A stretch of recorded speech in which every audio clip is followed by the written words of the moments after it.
اسلام کے ارکان خمسہ میں سے، جو اسلام کے 5 ارکان ہیں، 5 رکن ہیں، ان ارکان خمسہ میں سے ایک عظیم الشان رکن ہے۔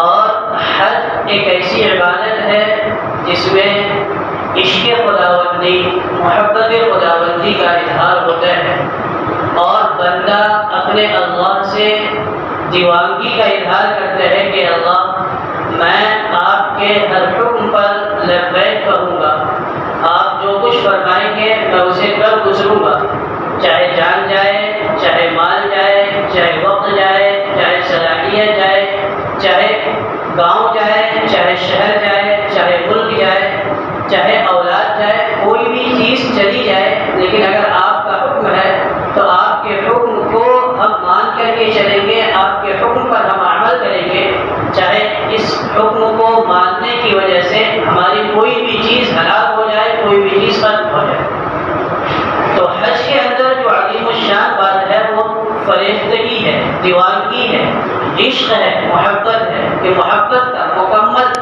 ابھی آپ کے سامنے بات عرض کرنے کی کوشش کروں گا کہ محبت اور عشق کا ہی اظہار مکمل طور پر حج کے موقع پر حجاج کرام کرتے ہیں۔ اور یہ حج اس قدر عظیم الشان ہے، تو جس مقام پر جا کر کے حج کے ارکان کو ادا کیے جاتے ہیں وہ مقام بھی مقدس ترین مقامات میں سے ایک مقام ہے۔ یوں کہہ لیجیے کہ مدینہ المنورہ میں جہاں آپ صلی اللہ علیہ وسلم آرام فرما رہے ہیں، وہاں کے بعد اگر کوئی جگہ سب سے مقدس ترین ہے تو وہ بیت اللہ اور کعبۃ اللہ اور مکہ المکرمہ کی جگہ ہے۔ تو حجاج کرام ایک عظیم الشان عبادت کو حج کے موقع پر انجام دیتے ہیں، اور ایسے مقام پر جا کر کے حج کو ادا کرتے ہیں اور حج کے ارکان کو ادا کرتے ہیں جو مقدس ترین مقامات میں سے، وہاں جا کر کے بندے حج کو ادا کرتے ہیں۔ اس کی فضیلت بھی بہت ہے، جیسا کہ میں نے عرض کیا ہے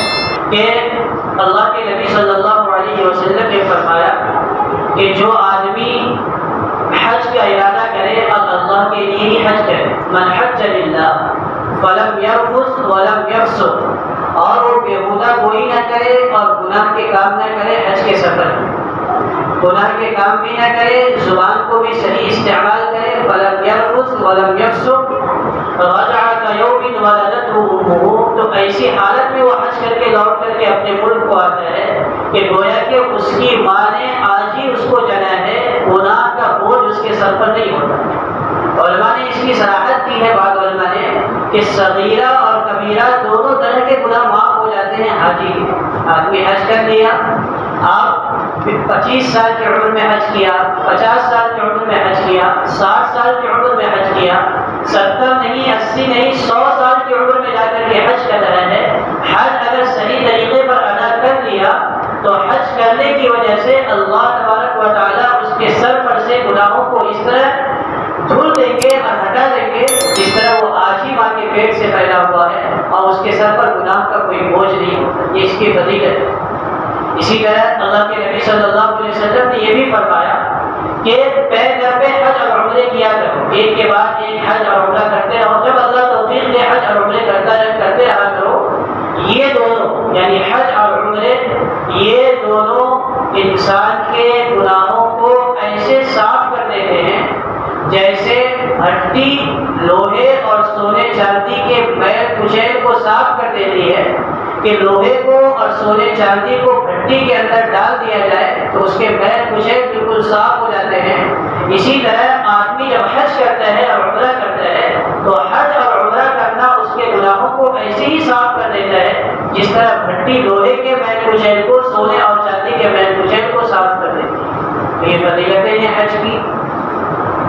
اسی طرح جو آدمی استطاعت رکھتا ہو، گزشتہ جمعہ کو اسی پر آپ حضرات کے سامنے بات عرض کی گئی تفصیل کے ساتھ کہ جو آدمی حج کرنے کی استطاعت رکھتا ہو، یعنی حج کے مہینے میں اس کے پاس اتنے پیسے ہو کہ وہ مکہ المکرمہ جانے کا خرچ برداشت کر سکتا ہو، اور پھر وہ آدمی حج نہ کرے، جانے کا اور آنے کا، اور جتنے دن وہاں رہے گا اتنے دن اپنے ذمے جو لوگ ہیں، ماں باپ، بیوی بچے، ان کے خرچ کا اتنا پیسہ اس کے پاس ہو، اور پھر بھی وہ حج نہ کرے، تو اللہ کے نبی صلی اللہ علیہ وسلم نے بہت سخت وعید سنائی فرمایا کہ مقبلہ کا زاد و راحلہ، جو آدمی سفر کا توشہ بھی رکھتا ہو، سواری کا انتظام بھی کر سکتا ہو اور وہ بیت اللہ جا سکتا ہو، تو بلغہ الی بیت اللہ، اتنی مقدار میں اس کے پاس توشہ ہو اور اتنے پیسے ہو کہ وہ بیت اللہ پہنچ سکتا ہو، فلم یحج، اور اس کے باوجود وہ حج نہ کرے، فرمایا فلا علیہ ان یموت یہودیا او نصرانیا، تو اللہ کو اس کی کوئی پرواہ نہیں کہ وہ یہودی ہو کر مرے یا عیسائی ہو کر کے مرے۔ تو وعیدیں بھی سخت ہیں۔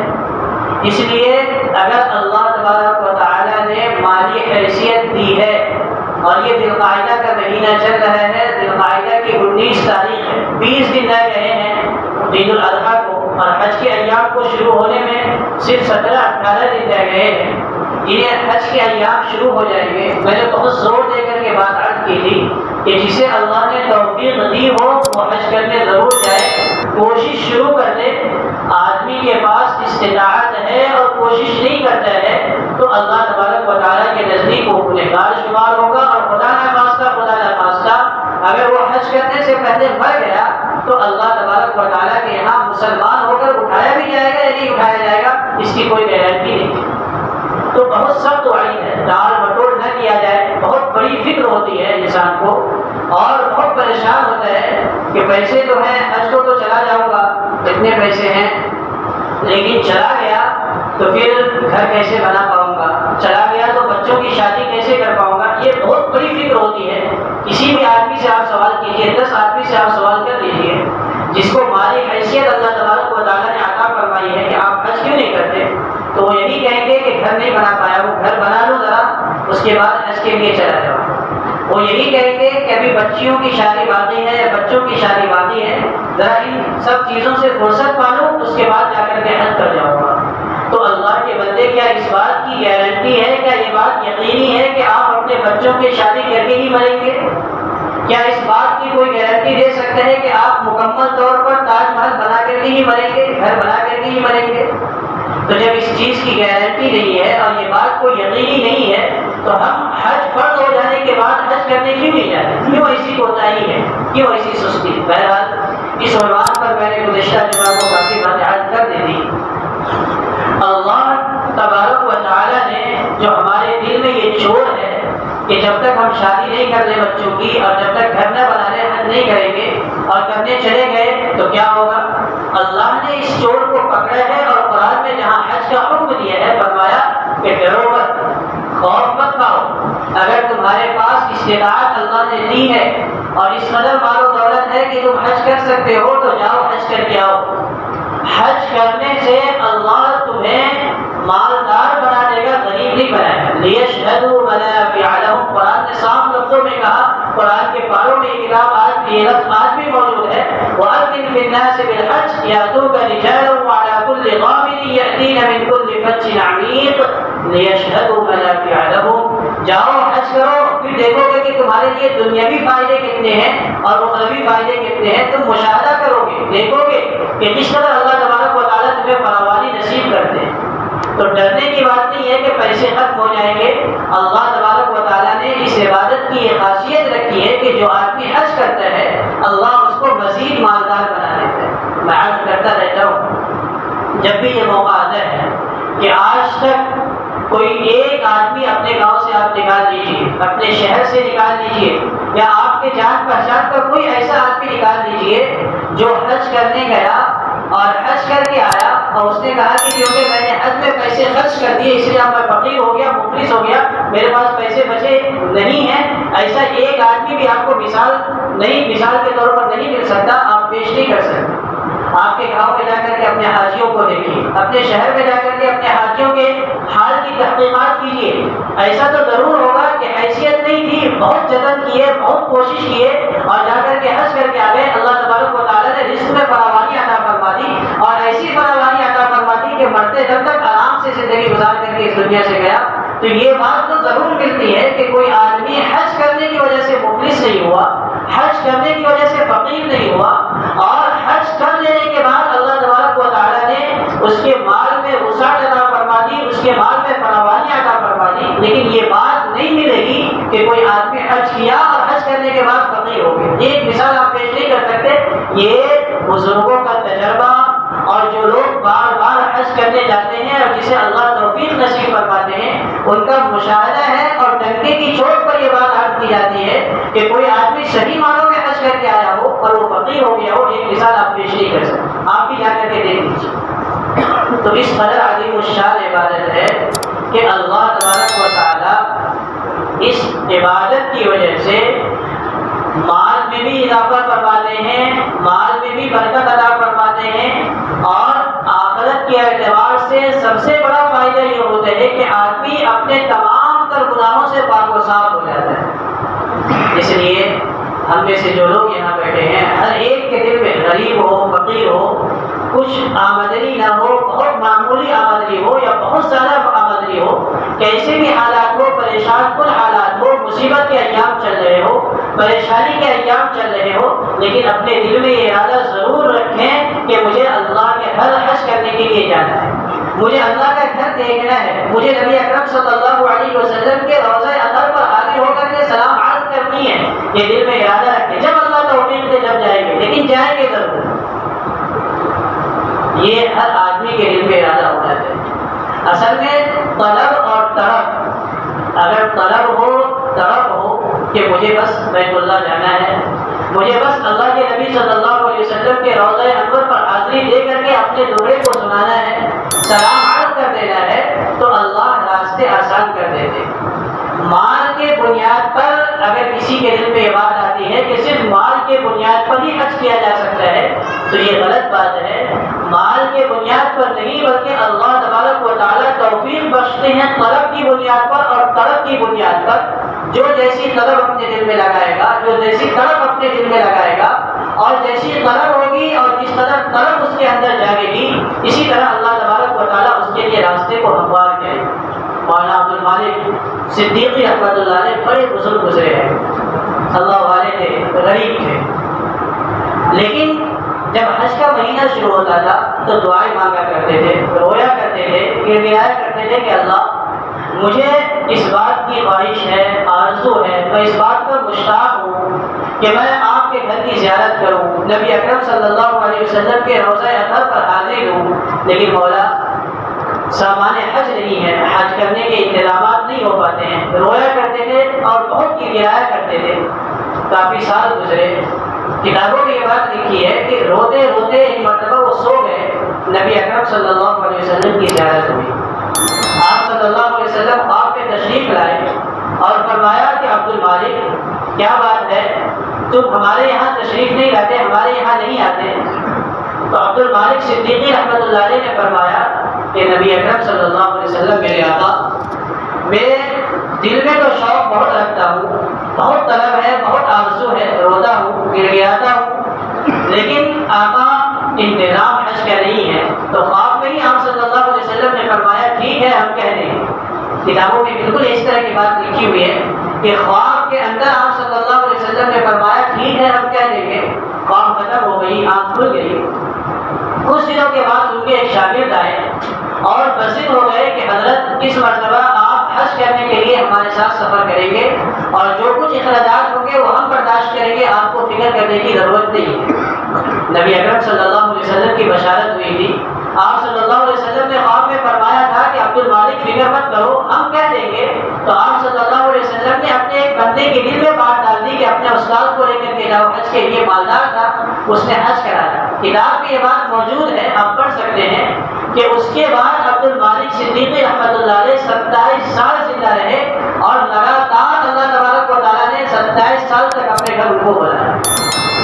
تو آج یہ کر رہا ہوں کہ حج کا سفر جو ہے، حج کرنا جو ہے، یہ مال تو بعد کی چیز ہے، اصل طلب ہے اور طلب ہے۔ جیسی طلب ہو جائے گی اور جتنی طلب پیدا ہو جائے گی اللہ تبارک و تعالیٰ بلائیں گے۔ اور شام کا مجمع ہوتا ہے، عرض کرتا ہوں اللہ کے آپ کی نیکی کون سی قبول ہوگی اللہ کے نزدیک، آپ کی کون سی ادا اللہ کو پسند آئی، ان کی کون سی ادا اللہ کو پسند آئی، ایک ایک پسندیدہ بندے کو اللہ تبارک و تعالیٰ حج کے موقع پر اپنے گھر میں بلا لیتے ہیں۔ کسی کی خدمت اللہ کو قبول ہو گئی، پسند آ گئی، کسی کی عبادت اور نماز اللہ تبارک و تعالیٰ کو پسند آ گئی، کسی کی اللہ تبارک و تعالیٰ کو لوگوں کے ساتھ بھلائی اور خیر خواہی پسند آ گئی تو آدمی کسی کی تہجد کی نماز اللہ کو پسند آ گئی، کسی کی دعا اللہ کو پسند آ گئی، تو الگ الگ طرح کے صفات والے انسان حج کے موقع پر جمع ہو جاتے ہیں اور سب کے سب عاشق ہوتے ہیں اللہ تبارک و تعالیٰ کے، سب کے سب محبوب ہوتے ہیں اللہ تبارک و تعالیٰ کے،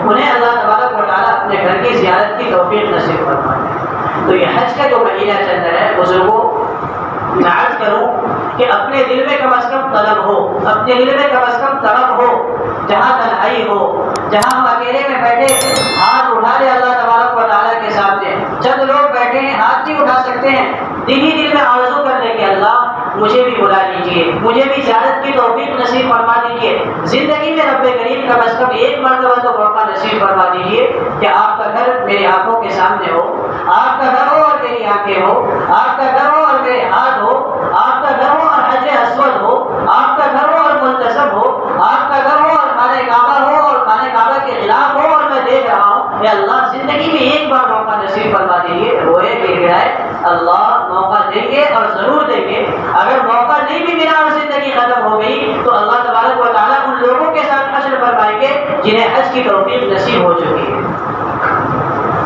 تو یہ حج کا جو سفر ہے، جو حجاج کرام روانہ ہو رہے ہیں، بہت سارے لوگ پہنچ بھی چکے ہیں، حج کا مہینہ چل رہا ہے، یہ ایسی عبادت ہے جس میں عشق و محبت کا اظہار ہے، محبت ہی محبت ہے، سراپا عشق ہی عشق ہے۔ اب ذرا حج کی ترتیب کو دیکھیے، میں آپ کے سامنے مختصر عرض کر رہا ہوں کہ حج میں کرتے کیا ہیں اور یہ تمام چیزیں کیسی ہیں۔ سب سے پہلے جب حاجی نکلتا ہے تو احرام دو چادریں لپیٹتا ہے، ایک لنگی کے طور پر اور ایک قمیص کے طور پر، دو چادریں ایک اوڑھ لیتا ہے ایک کو باندھ لیتا ہے۔ عام طور پر ہم سمجھتے ہی ہیں کہ احرام کی چادر ہی احرام ہے، اصل میں احرام کے معنی ہے بہت ساری چیزوں کو اپنے اوپر حرام کرنا ہے۔ جب آدمی احرام کی چادر کو لپیٹ لیتا ہے اور چادر لپیٹ کر کے نیت کر لیتا ہے عمرے کے لیے یا حج کے لیے، تو گویا کہ اللہ تبارک و تعالیٰ کے سے وعدہ کر لیتا ہے کہ اللہ بہت ساری چیزوں کو میں اپنے اوپر حرام کر رہا ہوں۔ اب وہ سلا ہوا کپڑا نہیں پہنے گا، اب وہ خوشبو لگائے گا تو خوشبو لگانا حرام ہو گیا، حالانکہ خوشبو لگانا سنت ہے، جمعہ کے دن خوشبو لگا کر کے مسجد میں آنا یہ سنت ہے، لیکن اب آپ نے احرام کے چادر کو پہن لیا ہے، اب خوشبو لگائیں گے منع ہے، حرام ہے، گناہ ہے۔ اب آپ بال کو نہیں تراش سکتے، ناخن کو نہیں کاٹ سکتے، بال کاٹیں گے حرام ہے، گناہ ہے، ناخن کو تراشیں گے حرام ہے۔ آپ نے احرام کے چادر کو باندھ لیا ہے، کپڑے پہن لیے، سلے ہوئے کپڑے کو اتار دیے، آگے چلیے، احرام کے کپڑے لپیٹ لیے، اب کیا کرنا ہے؟ نیت کرنی ہے، اللہم انی ارید العمرۃ اللہم انی ارید الحج فیسرہ لی، کہ اللہ وتقبلہ منی، میں نے حج کا ارادہ کر لیا ہے، اللہ میں نے عمرے کا ارادہ کر لیا ہے، مولا کریم میرے حج کو قبول فرما لیجیے، میرے عمرے کو قبول فرما لیجیے۔ اب جب اسی نیت کو کیا تو اب تلبیہ پڑھنی ہے۔ کیا ہے تلبیہ؟ لبیک اللہم لبیک لا شریک لک لبیک ان الحمد والنعمت لک والملک لا شریک لک لبیک اللہم لبیک لبیک لا شریک لک ان الحمد والنعمت لک والملک لا شریک لک۔ یہ آپ تلبیہ پڑھیں، اے اللہ میں حاضر ہوں، مولا کریم سراپا حاضر ہوں، اے اللہ سب کچھ چھوڑ کر کے آ گیا ہوں، بیوی کو بھی چھوڑ دیا، بچوں کو بھی چھوڑ دیا، مولا اپنے گھر والوں کو بھی چھوڑ دیا ہوں، اللہ دیکھیے میں کپڑے بھی بدل لیا ہوں، کفن پہن لیا ہوں، کفن سلا ہوا کپڑا نہیں ہے، مولا آپ کی محبت میں میں نے ادھر بھی ختم کر دی ہے، ادھر بھی چھوڑ دیا اپنے گھر پر، مولا کریم اب چپل بھی سلے ہوئے نہیں ہے، ہوائی چپل پہن لیا ہوں، مولا کیوں؟ لبیک اللہم لبیک، آپ نے بلایا ہے مولا، موقع دیا ہے، میری قسمت ہے، میں آ رہا ہوں، مولا حاضر ہو۔ کیوں یہ کر رہے ہیں؟ ابراہیم علیہ السلام نے 5000 سال پہلے تاریخی روایات کے بعد سے 5000 سال سے بھی زیادہ عرصہ گزر چکا، ابراہیم علیہ السلام نے بیت اللہ کی تعمیر کی تو اللہ نے فرمایا کہ ابراہیم پہاڑ پر جاؤ اور وہاں کھڑے ہو جاؤ اور آواز لگاؤ کہ لوگوں میں نے بیت اللہ کی تعمیر کر دی ہے، اب آؤ اس کے حج کرو۔ ابراہیم علیہ السلام نے عرض کیا مولا پہاڑ ہے، آبادی بالکل بھی نہیں ہے، میں آواز لگاؤں گا تو کتنے لوگ سنیں گے؟ اللہ نے فرمایا کہ ابراہیم تم آواز لگاؤ اور اس آواز کو دنیا کے کونے کونے تک پہنچانا یہ میری ذمہ داری ہے۔ چنانچہ حدیث کی کتابوں میں یہ بات ہے کہ ابراہیم علیہ السلام نے آج سے تقریباً 5000 سال پہلے آواز لگائی، وَأَذِّن فِي النَّاسِ بِالْحَجِّ يَأْتُوكَ رِجَالًا وَعَلَىٰ كُلِّ ضَامِرٍ يَأْتِينَ مِنْ من كل فج عميق کہ ابراہیم آواز لگاؤ لوگوں کے لیے کہ وہ حج کو آئے. یأتینا من كل فج یأتینا من كل ضامر وأذن في الناس بالحج يأتوك رجالا وعلى كل ضامر يأتينا من كل فج عميق. آپ آواز لگائیے لوگ پیادہ بھی آئیں گے اور اونٹوں پر سوار ہو کر کے بھی آئیں گے, دور دراز علاقے سے آئیں گے. جب ہم کہتے ہیں لبیک اللہم لبیک, تو ابراہیم علیہ السلام نے جو آواز لگائی تھی کہ لوگوں آؤ بیت اللہ کا حج کرو, اس کا جواب دیتے ہیں کہ اللہ آپ نے ابراہیم علیہ السلام سے آواز لگوائی تھی کہ آؤ بیت اللہ کے لیے, اللہ میں نے سن لی وہ بات کو, میں آپ کے گھر پہ آ رہا ہوں. تو یہ ترتیب ہے, احرام باندھ لیے, لبیک کہہ رہے ہیں, لبیک کہتے ہوئے جا رہے ہیں. یہ احرام جو ہے یہ کفن یاد دلاتی ہے کہ آدمی جب مر جاتا ہے تو اس کے سلے ہوئے کپڑے کو نکال دیے جاتے ہیں اور بغیر سلے ہوئے کپڑے کو اس کو لپیٹ دیا جاتا ہے. فرق صرف اتنا ہے کہ جب آدمی حج کرنے کے لیے جا رہا ہوتا ہے, عمرہ کرنے کے لیے جا رہا ہوتا ہے, تو لباس جو کفن کے مشابہ ہے, احرام جسے ہم کہتے ہیں, وہ اپنے ہاتھ سے پہنتا ہے, اور جب مر جاتا ہے تو اسے دوسرے لوگ پہناتے ہیں. بس اتنا فرق ہے, اس کے علاوہ کوئی فرق نہیں.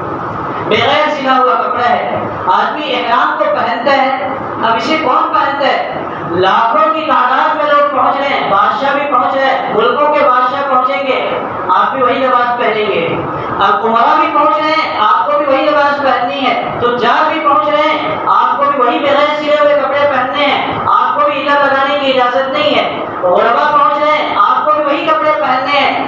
آقا اور مالک, غلام اور نوکر سب ایک ساتھ جا رہے ہیں. کالا اور گورا, لمبا اور ناٹا, ہر طرح کے لوگ, دیہات کے, شہر کے, بڑے اونچے لوگ اور بہت غریب قسم کے لوگ سب جا رہے ہیں. کوئی بھی ہو, کیسا بھی ہو, کہیں سے بھی آیا ہو, مالی حیثیت کیسی بھی ہو, لیکن سب تو آیا ہے بیت اللہ کے لیے. لہذا آج سب بندے ہو, کوئی مالک نہیں, کوئی نوکر نہیں, سب اللہ کے غلام ہو, اللہ کے بندے ہو, سب کو ایک ہی کپڑے میں آنا ہے اور آواز لگانی ہے لبیک اللہم لبیک. کوئی امتیاز نہیں, کوئی فرق نہیں. کبھی اے لباس, کبھی اے حقیقت منتظر نظر آ لباس مجاز میں, کبھی اے حقیقت منتظر نظر آ لباس مجاز میں, کہ ہزاروں سجدے تڑپ رہے ہیں میری جبین نیاز میں, ہزاروں سجدے تڑپ رہے ہیں اور کعبہ کے گرد اس طرح طواف لگا رہے ہیں جس طرح چراغ کے گرد پروانے گھومتے ہیں. برسات کے موسم میں ہم دیکھتے ہیں کہ پروانے اور پتنگے ہوتے ہیں کہ اگر روشنی آ جائے اور بلب جلا دی جائے, چراغ جلا دی جائے,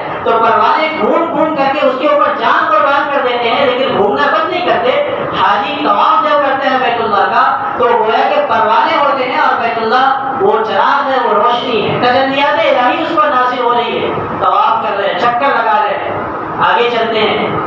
طواف بھی کر لیا, احرام بھی اس نے پہلے باندھ دیا ہے, آگے گئے. 8 ذی الحجہ آ گئے, آج ذی الحجہ کی آج تاریخ ہے, بچارے کرام جمع ہو رہے ہیں. اب کیا کرنا ہے؟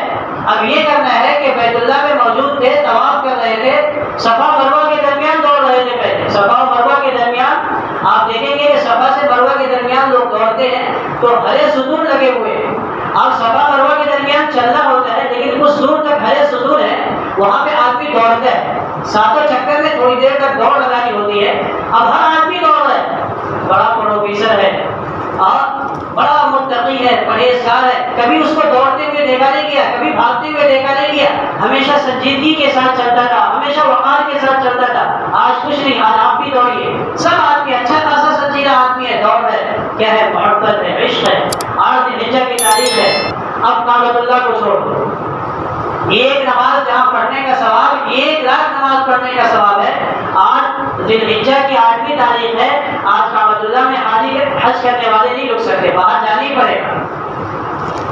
اگر رک گئے تو کیا ہوگا؟ رک گئے تو گنہگار ہوں گے. 8 ذی الحجہ کو کہاں جانا ہے؟ باہر مکہ شہر سے نکل جانا ہے اور جا کر کے مینا میں رکنا ہے. اور 8 ذی الحجہ کی ظہر سے لے کر کے ظہر, عصر, مغرب, عشاء اور 9ویں ذی الحجہ کی فجر 5 نمازیں مینا کے اندر ادا کرنی ہے. نماز ادا کر لی ہے, وہاں خیمے اب بنا دیے گئے, پہلے نہیں ہوا کرتے تھے, لوگ خود انتظام کرتے تھے. اب مینا سے چلیے 9ویں ذی الحجہ کو میدان عرفات میں, میدان عرفات میں پہنچ گئے. ظہر اور عصر کی نماز وہاں ادا کرنی ہے اور عصر کی نماز پڑھ کے کھڑے ہو کر کے گریہ وزاری کرنی ہے, رونا ہے اللہ کے سامنے. بہت مقدس وقت ہے, مبارک وقت ہے. مغرب کا وقت ہو گیا, نماز ادا نہیں کرنی ہے. روزانہ یہ حکم ہے کہ جیسے سورج غروب ہو مغرب کی نماز ادا کرو. آج 9ویں ذی الحجہ ہے, آپ حج کرنے کے لیے آئے ہیں, آج آپ کو مغرب کی نماز فوراً ادا نہیں کرنی ہے, مانگتے رہیے. جب سورج غروب ہو جائے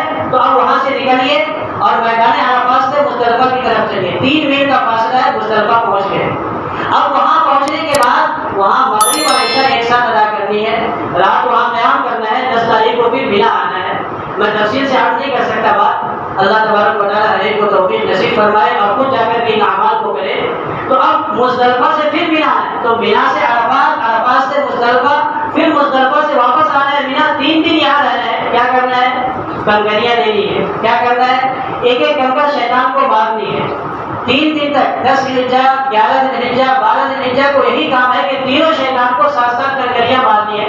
اب دیکھیے جو باتیں میں نے عرض کی ہے, احرام کا کپڑا پہننا, اسی طرح لبیک کہنا اللہم لبیک, اسی طرح بیت اللہ کا طواف کرنا, پھر صفا اور مروہ کے درمیان دوڑنا, پھر مینا جانا, پھر میدان عرفات جانا, پھر مزدلفہ جانا, پھر مینا آنا اور پھر قربانی کرنا. یہ تمام چیزیں ایسی ہیں عقل کے ترازو پر اس کو تولیں گے. عقل سے ہم پوچھیں کہ یہ سب اعمال کیسے ہیں, تو عقل کہتی ہے کہ دیوانگی ہے. یہ بے وقوفات نعوذ باللہ, یہ دیوانگی ہے اور یہ بالکل ایسا عمل ہے جس کا کوئی مقصد نہیں رکھتا. کائے کے لیے دوڑ رہے ہیں, کیوں دوڑ رہے ہیں, کعبۃ اللہ کا طواف کیوں کر رہے ہیں, کیوں میدان سے مینا سے مزدلفہ جا رہے ہیں, عرفات جا رہے ہیں, عرفات سے مزدلفہ جا رہے ہیں, کیوں اسے ایسے کر رہے ہیں, کیوں چکر لگا رہے ہیں, کیوں دوڑ رہے ہیں. عقل کہتی ہے کہ یہ مناسب عمل نہیں ہے, لیکن عشق کہتا ہے کہ یہی عمل ہے. جب اللہ سے محبت ہے تو اللہ کا جو حکم ہو جائے وہی کام کرنا ہے. عشق کا تقاضا یہ ہے کہ آج دوڑو, آج یہاں سے وہاں جاؤ, کل وہاں سے وہاں جاؤ, حج کے ارکان کو ادا کرو. تو بزرگوں اور دوستو, حج کا جو مکمل عمل ہے احرام باندھنے سے لے کر کے حج کو آخر دم تک انجام کرنے کا, طواف ودا, طواف زیارت تک کا, یہ تمام اعمال جو ہے محبت کا ہے اور محبت میں ڈوب کر کے انسان اس اعمال کو کرتا ہے. اسی لیے کہتے ہیں کہ ہر عبادت کا کوئی نہ کوئی مقصد اور مرکز ہے. حج کا مقصد جو ہے وہ اللہ تبارک و تعالیٰ کی محبت ہے, اللہ تبارک و تعالیٰ کا عشق ہے. اس لیے بزرگوں سے اکابرین کے واقعات پڑے ہوئے ہیں کہ کیسے کیسے محبت کے انہوں نے مثالیں قائم کی اور کیسی کیسی محبت کے انہوں نے نظیریں قائم کی. اخباروں میں آپ نے دیکھا ہوگا کہ یمن کا ایک حاجی جس کی عمر 120 سال تھی, انٹرویو لیا گیا, اس کا پوچھا گیا کہ آپ کی عمر 120 سال ہے اور آپ حج کرنے آ رہے ہیں, آپ نے کتنے حج کیے؟ تو انہوں نے کہا کہ میری عمر 120 سال ہے, 20 سال کی عمر میں نے پہلی مرتبہ حج کیا تھا یمن سے, اور آج میری عمر 120 سال ہے. الحمدللہ میرا یہ 100واں حج ہے, میں نے 100 حج کیے ہیں یمن سے. اور اس سے مزید بات یہ بتائی اپنے عشق و محبت کی کہ یمن سے چل کر کے کعبۃ اللہ میں نے 80 حج پیدل کیے. تو ایسے لوگ بھی گزرے, بلکہ آپ فضائل پڑھیں گے. آخری بات عرض کر دو واقعات, کئی ایک واقعات ذہن میں ہے, کتابوں میں منتشر پڑے ہیں واقعات. اللہ توفیق دے کہ ہم ان چیزوں کو پڑھیں, کم از کم حج کے موقع میں یہ سب چیزوں کو پڑھیں تاکہ ہمارے دلوں کے اندر جو عشق و محبت کی چنگاری ہے اللہ سے, وہ چنگاری لاوا بنے. فضائل میں حضرت شیخ نے لکھا ہے کہ مالک بن زیاد, عبداللہ بن مبارک رحمۃ اللہ علیہ بڑے بزرگ ہیں, جن کے زمانے میں ایک شخص بالکل دونوں پاؤں سے معذور تھے. وہ سرین کے بل, یعنی اپنے پاؤں نہ ہونے کی وجہ سے اس طرح اچھل اچھل کر کے گھسیٹ گھسیٹ کر کے چل رہے تھے, سرین کے بل جا رہے تھے. مالک بن دینار نے کہا کہ آپ کہاں جا رہے ہیں؟ انہوں نے کہا حج کا ارادہ ہے.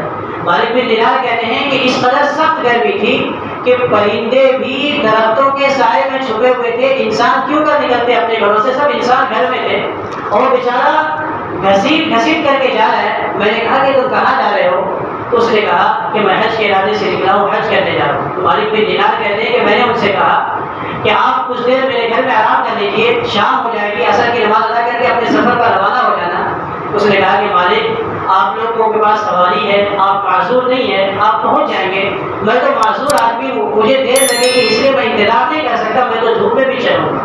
مالک بن دینار نے کہا کہ اللہ کے بندے رک جاؤ, میں تمہارے لیے سواری کا انتظام کر دوں گا اور تم سواری پر چلے جانا. تو کہنے لگے مالک بن دینار, میں سمجھتا تھا کہ تم عقل مند ہو, تم اچھی بات کرو گے, عقل کی بات کرو گے. بتاؤ کہ جو بندہ گناہوں میں ڈوبا ہوا ہو اور گناہوں میں ڈوب کر کے اپنی زندگی گزارا ہو اور اس کو آقا نے بلایا ہو, تو کیا آقا کے پاس وہ سواری پر سوار ہو کر کے حاکمانہ انداز میں جائے گا؟ مالک میرے لیے مناسب نہیں ہے کہ میں سواری پر سوار ہو کر کے جاؤں, میں تو ایسے ہی گھسٹ کر کے جاؤں گا چاہے میں مر جاؤں.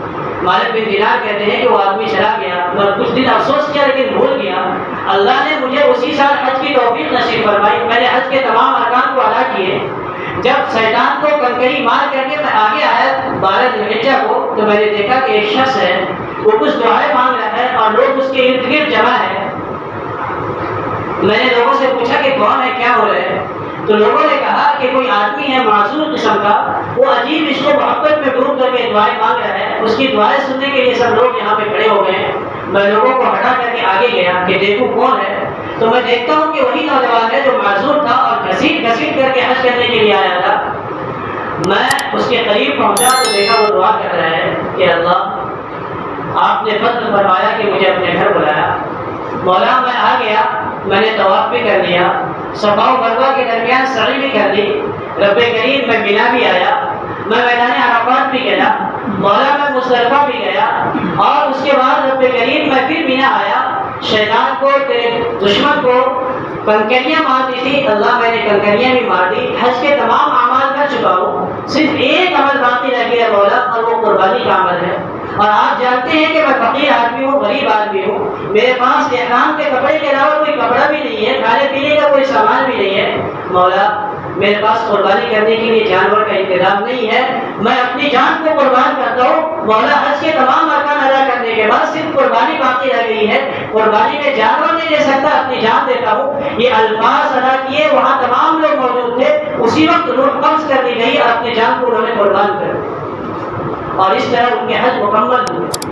ایسے ایسے لوگ دنیا میں آئے اور حج کر کے گئے، اور عشق و محبت کے وہ انداز پیش کر کے گئے کہ دنیا مثال پیش کرنے سے حاصل ہے۔ میں کتنے واقعات آپ کو سناؤں، میں نے پہلے عرض کیا کہ بس قرآن کو پڑھیں، اور جو واقعات حج کے تعلق سے حضرت شیخ نے فضائل حج لکھے ہیں، کم از کم اب جو 15-20 دن رہ گئے ہیں، کم از کم ان 100-150 صفحات میں ان کو پڑھ لیں تو ایک چنگاری اپنے دل میں آئے گی، اور اسی کے ساتھ ساتھ کوشش بھی کرتے رہے اور اللہ تبارک و تعالیٰ سے مانگتے رہے۔ پچھلے ہفتے میں نے عرض کیا تھا کہ مانگنے میں کیا جاتا ہے، کوشش کرنے میں کیا جاتا ہے، اپنا کام ہے کوشش کرنا، اپنا کام ہے مانگتے رہنا۔ جب اللہ تبارک و تعالیٰ توفیق بخشیں گے تو اللہ تبارک و تعالیٰ بلا لیں گے، اگر قسمت میں نہیں ہوا تو نہیں جا سکیں گے، لیکن مانگنے کی وجہ سے اللہ تبارک و تعالیٰ حج کرنے والوں میں ہمارا بھی شمار فرمائیں گے۔ اللہ تبارک و تعالیٰ جو لوگ حج کرنے کے لیے جا رہے ہیں ان کے حج کو بے انتہا قبول فرمائے، ان کی پریشانیوں کو، ان کی مصیبتوں کو ختم فرمائے، اور ہم میں سے ہر ایک کو اللہ تبارک و تعالیٰ اپنے گھر بلائے، اس کی سعادت نصیب فرمائے۔ وآخر دعوانا الحمد للہ رب العالمین۔